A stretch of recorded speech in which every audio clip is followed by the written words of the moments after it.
2JGamers.com.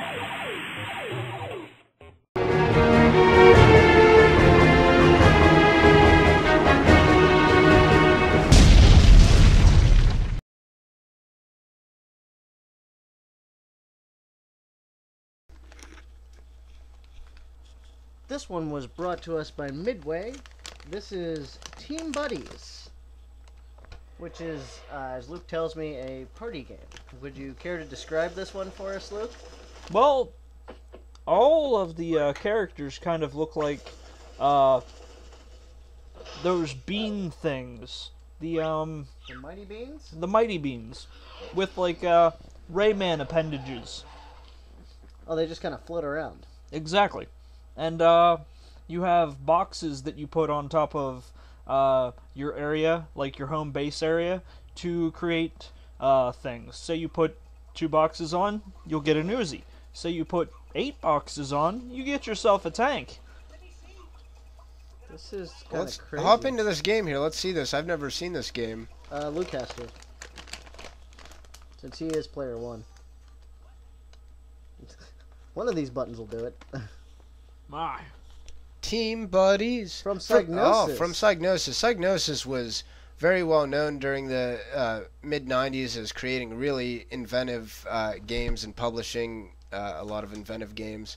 So here's one of them.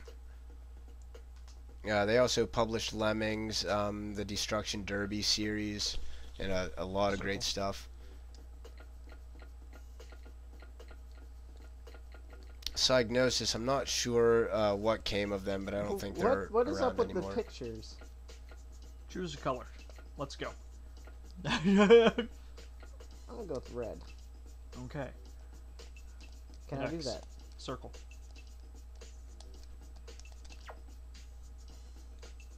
Deathmatch. We'll go with Battle Hill. Okay. Battle Hill. So the PlayStation 1, I think, had more games than any console ever Yeah, because at its time. pretty much anyone could make games for it. Yeah, they really opened the doors for developers, good or bad, you know, say what you will about that, but they brought a lot of things to the table and a lot of game designs that were never even previously thought of. Something like this. What the hell is this? This is great. What the hell do I have to do here? You have to...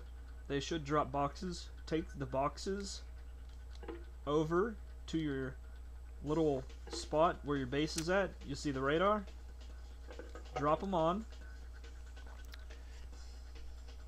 together, and Oh.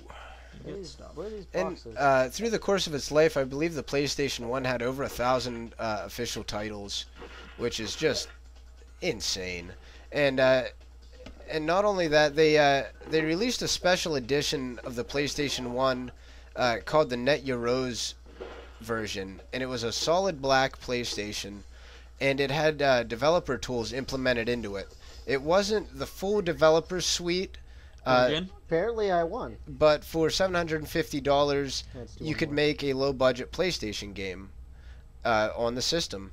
And the only downside with it was it had to be running off the onboard system RAM, which gave you a 2 megabyte limit. But early games like Ridge Racer ran just off that RAM. So, you know, the potential was there for good games, and we should check out at some time some of the Net Your Rose games if they're available to check out anywhere. I know official Sony PlayStation Magazine released like a greatest collection of them once off the Net Your Rose. Did they ever get officially published? I don't know that any of them did, but the thing was anybody could have. I mean, they had the ability that they could be published. You know, it was really giving the power to the players and let them develop right on the console, which is really interesting. And you know, we're kind of seeing that nowadays. They are making it easier and easier for small-time developers to get into it, and that's great because, you know, somebody that might get overlooked in a team of 1,400 people working on a game might come up with a really interesting design concept on one of these, you know, virtual consoles or smaller systems and make a really fun game, something, you know, like this. and get it picked up and published by a bigger company then. And we see the bigger blocks being put together here. I can see how it's adding up here. Now, how do you get your weapon? I believe it was circle. I believe you're gonna die, Ray. Oh, yeah? But Ray's got the tank. So you just try and accumulate kills here? Pretty much.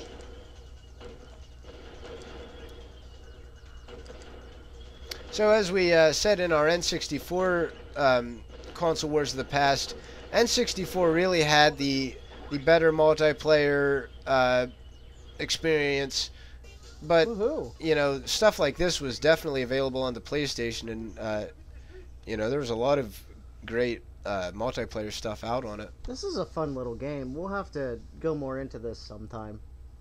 But let's move on to something else. Alrighty. That was fun.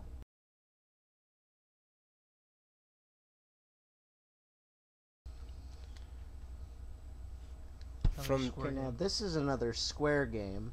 You want to go into more on this, Luke? This is a lot like the Final Fantasy Tactics, except that instead of using people, we now have mechs. And you get to customize the mechs. You can put rockets on them, you can use machine guns, you could have melee attack even. You also get to customize, like, your mech itself. Like, you can make it so it's faster, moves further, or you can make it so that it moves slower, but it has a lot more HP. Mech games always kick ass. I will stand by that, and I will defend that to the death. Yeah, I'll have to agree with you on that one. Mech games are always cool. They are, and I'm not sure. Even if they come with 26 button controllers. Yeah. Steel Battalion. Yeah. I'm just gonna go ahead into the network here to show off the battle system. Okay. That's the best way to do it. Now, this series, I'm not sure if this was done by From Software, but I know Front Mission 4 was definitely done by From Software. So I'm not sure if maybe they developed this and then Square EA published this during their short relationship during the 90s. Give me a second. Ray is looking at the manual.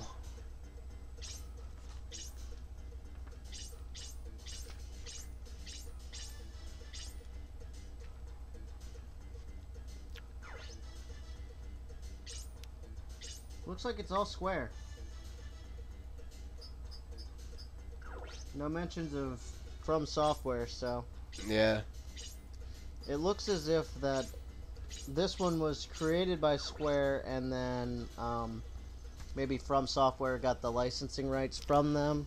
Yeah, I'm not sure. Well, you got to keep in mind these Japanese publishers a lot of times don't give credit, so it's possible that they may have developed it. I'll look into that whenever we put the final video up. So when you watch the final video, you'll know.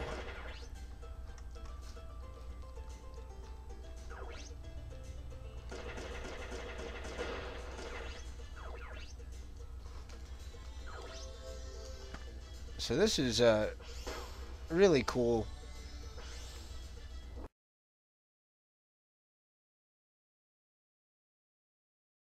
On me.